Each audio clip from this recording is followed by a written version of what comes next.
let's get into some of Jaydan Johnson's own bold statements right here. Yeah. He's coming at Matthew Berry with these things. I coming for you, bro. I like that read a lot. It was a good read. It is. It's a good read every year. Yeah, I like Matthew Berry a lot, actually. Yeah, I do too. His show's doing great. I support him. His show is goofy. It's good. I love it. I love it. You know, they're not gonna cancel you, man, baby. I promise you. No, they can't cancel. And it was due time, bro.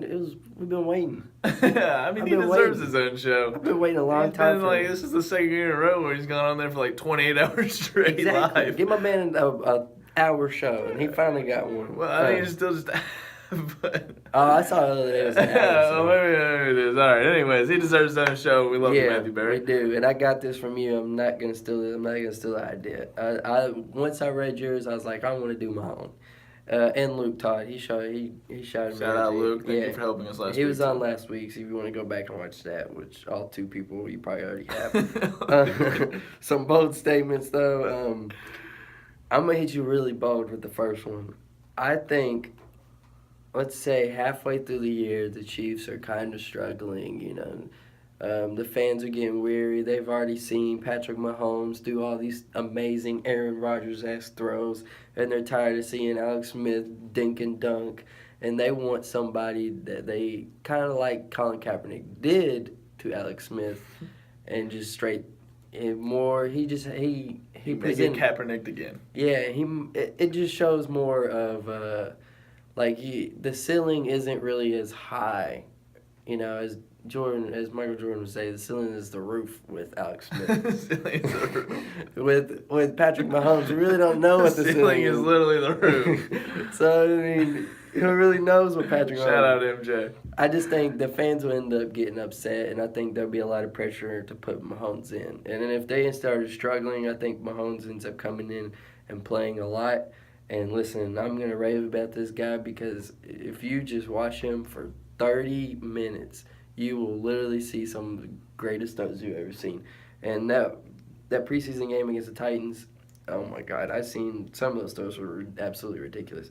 But my bold statement is, I think he finishes as a top 15 fantasy quarterback. All right, and then, I mean, for me, it would totally depend. Like, there's no doubt in my mind that the man can be a top 15. Oh, no. I mean, if he gets his chance. In the NFL, and in fantasy for sure. Like, there's no doubt with it. I mean, there's few quarterbacks that, I mean, he makes Aaron Rodgers type throws. Yep. I mean, actually makes. And, I mean, you know Kansas City, like, I will go under. I mean, for me, it's hard for me to agree that he will be a top 15 quarterback, but that's why it's a bold statement. I'm making a bold, baby.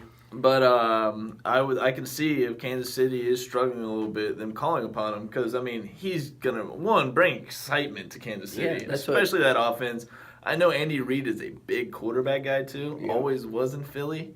So, I mean, I know Alex Smith, I mean, as good as he is, and I mean, he is a winner. He helps your team win, but him being a winner is relying on the defense a lot. Yeah. And, I mean, if they come, say the defense struggles a little bit, they need more points. I mean, they need a guy to throw downfield. I mean, the wide receivers even want to have Mahomes out there, I would imagine. Yeah. But, I mean, I would have to, I mean... Definitely I would agree. If he takes over, say he takes over like week 6 to week 8, I mean, I would probably agree with that statement. Yeah, and let's just say Alex Smith, don't wish it upon him, but ends up just missing a few weeks with like a concussion or something. He might. Well, that's I think what happened with the Kaepernick situation is he got hurt a little bit. Kaepernick came in, lit the world up, and look, he might get Kaepernick again. Yeah, I mean, Might. I just said might. Might, but I mean, that's one. I mean, I could definitely see it happening. And either way, if Alex Smith's time is going to be done soon in Kansas City because I don't think there's any way he could continue starting next season, start over him. Yeah, exactly. Mahomes is the future, and if I'm a Kansas City fan, I'd be really excited about it. Oh, yeah, and whenever he's making those throws against the Titans, that whole bench was going crazy, too. They know what they have as a backup. He can just flicks it, and it goes 50. Yeah, it's absolutely ridiculous. Another one, it might not be so bold to some people, but I'm a big Todd Gurley fan. I think last year was an anomaly. I don't think that he's not gonna be that bad again. It was the offensive line that came in, brought your boy Whitworth in. I think they're gonna run to the left like every single play. I think Gurley finishes as a top 5 running back again. I think he finishes as an elite running back again. I just think he's too talented, and I think McVay's he's gonna literally make it a point to get him the ball, and they're gonna need to take some pressure off of Goff. and they're going to need to open it up a little bit for Sammy to get open. And I just think they're gonna force feed him the ball, and I think he has sneaky hands. If you remember in his first season, they kind of didn't really play him that much in the receiving game. They didn't throw it to him that much. But now he's in his third year. They're going to look for him. Their head coach is a big offensive guy. He really made the Redskins look good. I just think he finishes the top 5 running back. Might be both to some people, might not be both to some people. Some people believe in Gurley just as much as I believe in Gurley. And the talent's there, and we know his upside. So, you agree or not? Me, I don't fully agree with it, and this is nothing on Todd Gurley's talent because I actually a big Todd Gurley fan. Mm-hmm. I mean, the man, he's big and just is so fast as well. My thing is with being top 5, I mean, I would give top 10. I think he definitely pulls that off. I like McVay a lot, too. I mean, he looks like one of us coaching a team. Yeah. Literally, it's like one of us being out there coaching him. He's a really young guy. I like him a lot. Obviously did great things with the Redskins. I know Kirk Cousins did like that. Mm-hmm. But I would have to, I mean, I can see top 10. The things that worry me, one, the offensive line, and then, I mean, it's dependent on these things. Offensive line, if they run to the left a lot, like you said, which I'm assuming they definitely will, it would make more sense too. I mean, that helps. Adding Whitworth definitely helps. But the biggest thing, I mean, Jared Goff to me is the biggest thing. Yeah. If Jared Goff can come together, I mean, we're talking about an option. They actually did get a legit wide receiver option in Sammy Watkins, but can Sammy stay healthy as well, which hasn't been able to. But, I mean, when the guy's healthy or even just has one injury that he can play through, he does awesome. He does. But, so I think a big dependent on Todd Gurley, because me saying not top 5 has nothing to do with his talent, because, I mean, you could argue he's probably the most talented running back in the NFL. I mean, at least top 3. Yeah. But, so my thing for saying no would be on Goff. I mean, if Goff comes out and proves they can throw the ball, Sammy stays healthy, it's going to cause them defenders to step outside the box. But I think as of now, and you'll see in the beginning of the year, they're going to stack the box against Gurley because that's by far the Rams' best option. Mm-hmm. And if Goff proves he can beat one-on-one defense to where they have to drop some more people back, I think that's where you see Gurley start going off. But yeah, Gurley absolutely has the talent to be top 5. Yeah, for sure. We're going to stay with running backs for my next one. I think LaShawn McCoy going a lot, and some leagues going top 5 picks. I actually think he finishes outside the top 10 running backs. The reason why I do, I think I stated this the last episode, was what are they doing in Buffalo? They're not helping anybody on offense at all. They're literally trading everyone away. They're setting Tyrod up for failure, and if you're setting Tyrod up for failure, you're most likely setting up the whole team for failure. Yeah. They look like they're tanking. They look like they have absolutely no idea what the hell they're doing.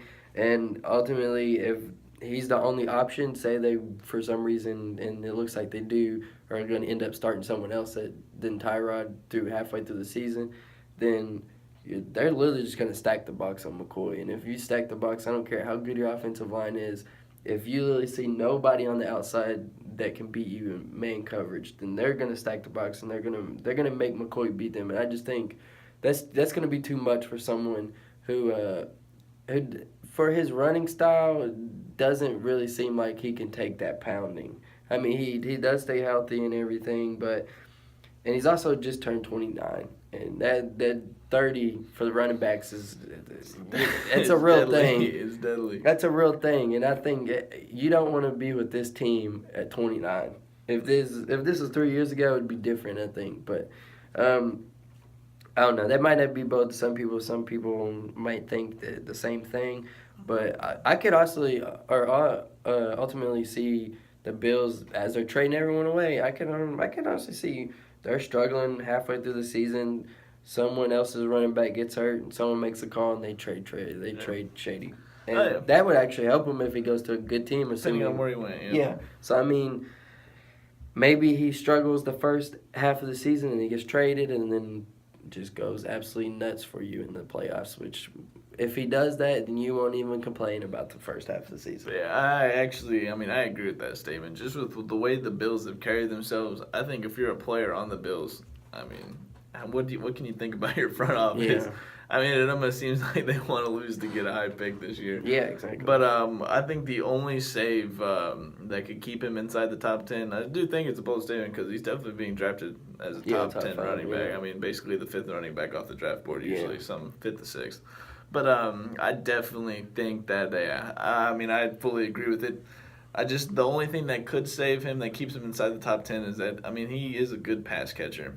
And, I mean, if if nobody's open downfield, which with their wide receivers, nobody might be open. Yeah. I mean, you're going to get a lot of dunk downs. And, I mean, he can make people miss, but he's also a guy that gets banged up. He plays through the majority of it, but he's known to miss a game or two in a season. Yeah. I mean...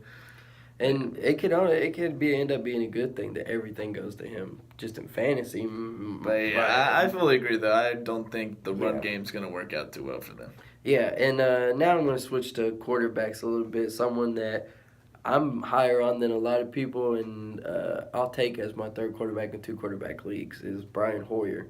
I think with the addition of Kyle Shanahan, that's about it. The addition of Kyle Shanahan. Pierre Garçon will help a little bit. Carlos Hyde, I think, has a big year. But I just think Shanahan's a genius offensively. And I think when Hoyer actually has the weapons, and sometimes not even the weapons. Last year he really didn't have it with the Bears. And when he actually played and was healthy, he was dropping about, 20 points for you some weeks. I mean, that's what you really want out of a quarterback. I mean, he gets a lot of yards. They're most likely going to be down a lot, and you're not going to have to – you could probably honestly just pick them up just as a bye week. I mean, you're not really going to have to fight for them at all. Definitely not in, the first 10 rounds maybe, or 15 rounds, depending on what size of a league you are in. But I think he ends up having top 15 quarterback numbers. I just think that they're going to throw the shit out of the ball, and they're going to be a good they're going to be a solid offensive team, a solid fantasy offensive team. I mean, the reason, it's tough for me to say. I would say definitely top 20 I would agree with. Top 15 is kind of pushing it, but the reason why it could happen is, one, they're going to be throwing the ball a lot. Yeah. That team's going to be down quite a bit. So, one, they're going to be throwing the ball a lot. Honestly, with the Bears, yes, but honestly, throughout his career, when he's healthy, no matter what team he's on, he actually puts up numbers. He stays under the radar. A lot of people don't realize the numbers that he puts up. So, I can agree with that. My biggest thing would be him staying healthy, and I just don't know how that 49ers offensive line is, so I can see him getting hurt, and he's just known to get hurt. It happens. But it also happens when you play for teams like the Browns and the Bears. Exactly. So, and once again, he's on the 49ers. The poor guy. Yeah. But definitely, related on his arm, having Kyle Shanahan as his head coach, already gonna, and I also think Pierre Garçon, which is a guy that I actually think has a good year this year, a sleeper wide receiver in my opinion. So, I would say, I'd say he finishes top 20, but can definitely see it happening. It wouldn't surprise you. No, I wouldn't be shocked. Yeah, exactly. That's what I'm really going for. There are some shock